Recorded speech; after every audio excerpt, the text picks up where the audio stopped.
Good Thursday morning. How are you doing? Everything here is pretty okay. I've achieved a state of clear and doing pretty good. It's Thursday. And after yesterday's, the past 2 days actually, the build-up around the top of the funnel here, it's been kind of dramatic. So I was going to take this out while the water is heating up. I'm going to take this out and unplug your stuff before you unpack it here, guys. Never forget that. Yeah, look at all the dirt and debris and dust. And then last night we had too much stuff for me to kind of wash all at once before this. So we're going to... We'll just dump it down in here. I think it'll be all right. No, you know what? We'll dump it in the trash. Warning, there's some bread in here. I guess you really can't see it anymore. Got a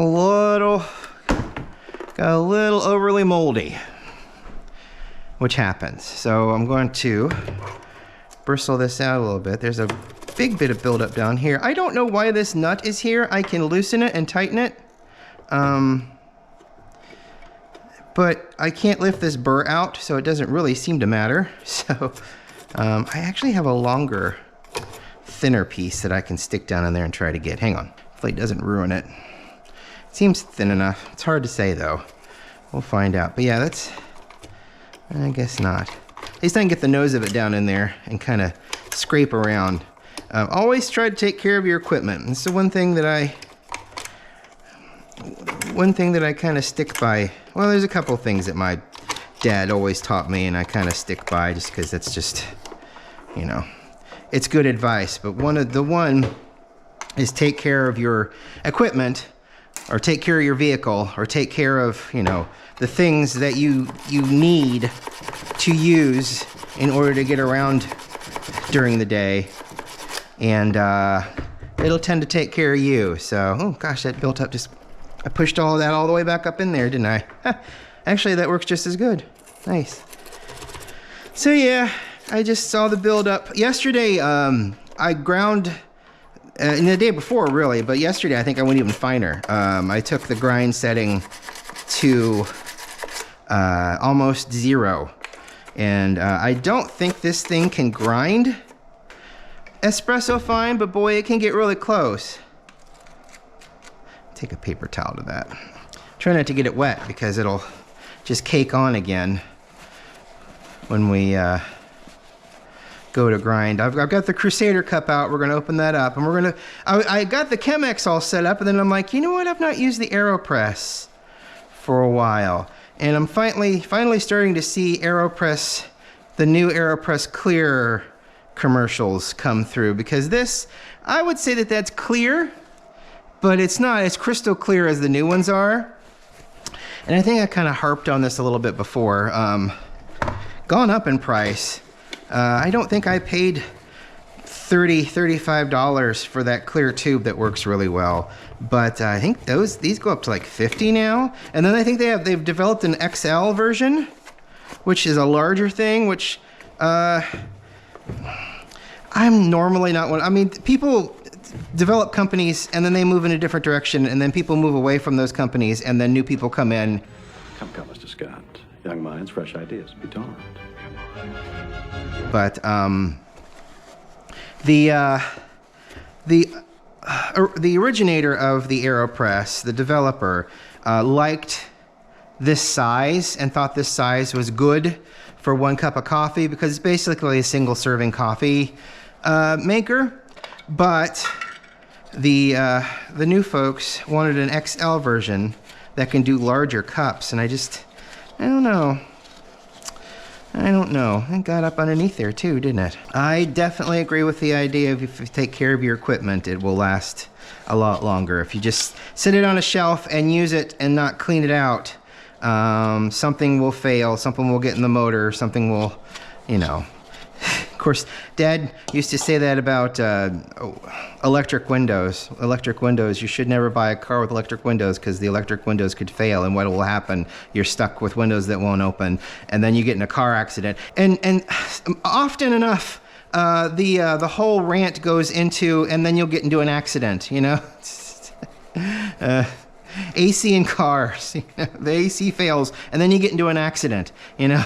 Or the radio, what if your CD player, you install a CD player and it stops working and then you get into an accident? It's usually kind of how the conversation goes. All right, I think we've got a good clean here. One last pat to burp. And then we can reassemble. I just have to remember how it all goes back together. I got a red dot here and a red dot there. Those go in place there. Perfect.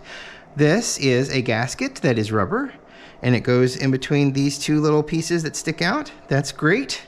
And then we've got our top, and our white here aligns with a notch that's there. That's the whitest setting, and then we can crank it all the way down. And we'll go to about a 15 for this. And it doesn't look like I've missed anything. Let's plug it in, give it a pulse. Ah. There we go. It almost seems like you should oil things, but probably not a good idea to put oil down in there because everything's going to taste like WD-40. Honey, why does it taste like 30 weight? It's just a really deep brew on the coffee, honey. Okay. I'm going to do about 20 grams as we open this up for the first time. Let me get a good smell. Chocolate, butterscotch, and caramel. Nutty chocolate. I beg your pardon. And we're going to do about 20 grams of this. I'm going to grind it down, and we're going to put it in, and we're going to have a lovely cup of coffee. We're going to do it, 22 grams is fine. We're going to kind of do it in steps. I'm going to fill it up. I'm going to let it go down to about a 3, and then I'm going to fill it back up again, and then we will cap it so that we get a bit of a brew out of it. I'll show you what I mean in a minute. Come on, little bean, I believe in you.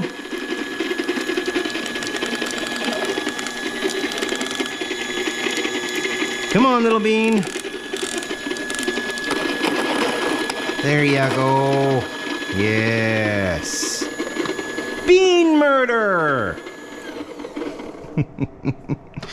Ah, goodness. All right. I mentioned it before, the whole AeroPress thing kind of changing hands, moving to a different owner, and a lot of different things changing. Like this had a lot of papers in it. I would say when I got this, it had this many papers in it. And it's a lovely little paper holder. I don't think you get the paper holder anymore. Not only that, but you might get 100 papers. And look how thin these are. Can you imagine? I mean, this is probably 100 papers right there. Man, maybe about 75. But you know, you get the idea. You don't get a lot anymore, which is really weird. And a lot of things people are attributing to inflation is more like corporate greedy bullshit, to be honest with you. It's not inflation. Gas companies are making billions of dollars in profit. That's money made over they hit their goal. You know, profit, that's what profit is. So when you see the gas prices go up, it's not inflation. It's not because they have to due to a market issue. They've already made their billions of dollars. So, you know, and there are a lot of workers in different places that aren't seeing any of that. So, yeah, and that's another rant for, well, you know what, I mean, it's a rant. It's a real thing. It's, you know, and you've got so many people arguing for the business, you know, either, well, they have to raise it because of inflation, and then you show them their profits, and they're like, well, shouldn't they make a profit? And then it's like, how do you shift gears so quickly to protect these people who do not care about you unless you are buying their product?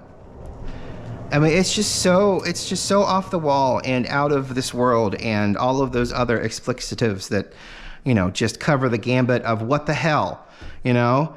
So, okay. So I don't know how much I'm going to add here, but I am, like I said, I'm going to get it in there. I'm going to let it go. I'm going to let it down to a number 3, which is right here. And then I'm going to hold. I'll probably hold for about 4 minutes. And then I'm going to press through. First, I'm going to fill it up and make sure everything gets where it needs to be. I may even give it a little stir. But we'll get it up to a number 4 here. And then I'm going to let it drain into a 3. And we'll grab a spoon. Should I stir it? I don't know. I think that's a good question. Maybe not. Stay your hand, spoon. Okay, so we'll get it down, let everything get down to a 3.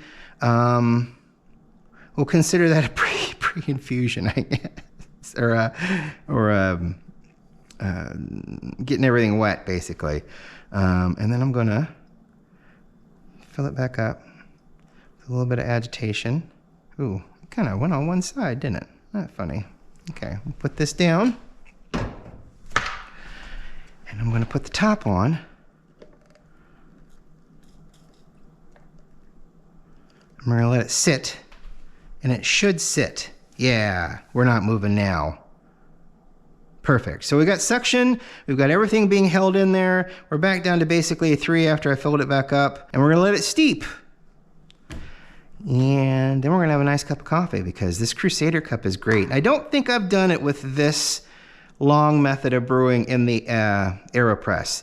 The AeroPress gives it a bit of a stronger taste, I think. The Chemex is great for every kind of coffee, really, but stronger flavors, a little bit more pressure being pushed through, well, a whole lot more pressure. This is just gravity. This is when you push the plunger down, you're pushing against not only the coffee grounds, but the filter to push all of that water and coffee through the filter. So you're adding a little bit more pressure than what would normally be put through like a drip coffee or even normal steeping. So it's kind of close. It's like the upside down maca pot. So in the maca pot, it's got all the water boils, and then it's got to go up through that tiny little funnel. And then the tiny little funnel comes out into all of these little holes, which adds more pressure, and then it's got to get through the coffee, which is more pressure. So that intensifies everything, and then it comes out through the little spout and then goes into the little basin, which is superheated anyway because the entire thing's aluminum, which burns off even more water, which intensifies the flavor just that much more. So it's a whole thing. And in this case, it's basically just sitting and steeping. But then the end process is using pressure to move all of this coffee down to the bottom and compress the puck through that paper. So, I mean, it's also pressure. It's not espresso, because espresso's got to hit a certain bar of pressure, I think, before it's considered that kind of a thing. Everybody's different. But espresso basically comes from a machine. It's incredibly difficult unless it's a hand press machine that's designed to facilitate that kind of pressure. It's incredibly hard to make espresso by hand like this. I'm sure there's a way to do it, but someone like me would not have the ability to do so. The maca pot is about as close as it can get. Second close, but very close behind, is this AeroPress, which uses pressure to make coffee. Neither of which are going to give you crema, which is an espresso thing. There's a layer of light foam on the top of a good espresso, and that all comes from the forcing process of the water through the puck at a certain pressure, at a certain temperature, and maybe even at a certain speed, and then going into the cup and concentrating itself. So, and that's a long, convoluted way to say this is going to be a great cup of coffee. So, we're ready. We're going to press, and I'm going to do it. I'm going to do the thing.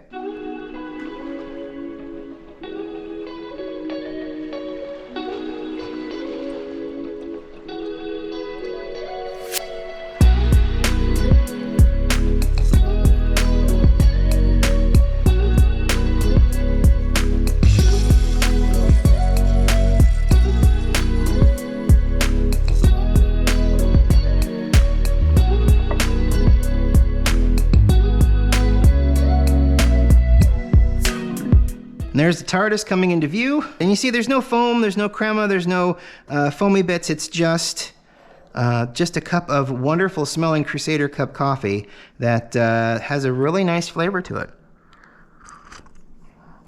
it. Intensified with the AeroPress method. Oh, that's so good. It's hot. That may surprise you. But no, that's great. Oh, what a wonderful flavor. And then I like this part. Now you've got a nice little puck at the bottom that's kind of held in place by the paper filter. So you just come over here and boop. There's our puck. There's our fairly clean bottom. I will rinse this out thoroughly because, I mean, it's had coffee in it. So, of course, I'm going to rinse this out thoroughly. Every bit of it. Because, as stated before, if you take care of your stuff, it'll take care of you. And I realize these are inanimate objects that in no way, shape, or form feel or have any capacity to take care of you. But we tend to anthropomorphize, oops, all over the floor. A lot of things. We do it to our cars. You know, we even do it to, I mean, animals are alive, but we give them voices and we talk to them, you know, and, you know, cars and coffee makers and Christmas trees and ships, you know, naming ships and naming airplanes and giving them faces and figures on the front. That's giving them a personality, and we do that a lot with a lot of different things. Just because that helps us cope with being with an inanimate object for an extended period of time, is to give it a personality, to give you feedback, even though there is none and it's all in your head. It just makes everything a lot easier. It's why I pat my SUV every time I pass by, you know, just because. It's just something that I do. It's not necessary for it to run because it doesn't feel it. It doesn't know that I appreciate it, but I do appreciate it. So we do that a lot. We do that with a lot of things. A lot of inanimate objects are given presence, even though they have none. Other than what we give them from the factory. Thank you for attending my coffee talk. Is that trademarked? Probably is. So from my kitchen to your family, thank you so much for watching. I really appreciate it. We'll see you next week with another bit of coffee, another bit of talk, another bit of therapy, what's on my mind, what I want to get off my mind, shoulders, chest, knees and toes, knees and toes. Have a great day, have a great weekend, and we'll talk to you later. Bye.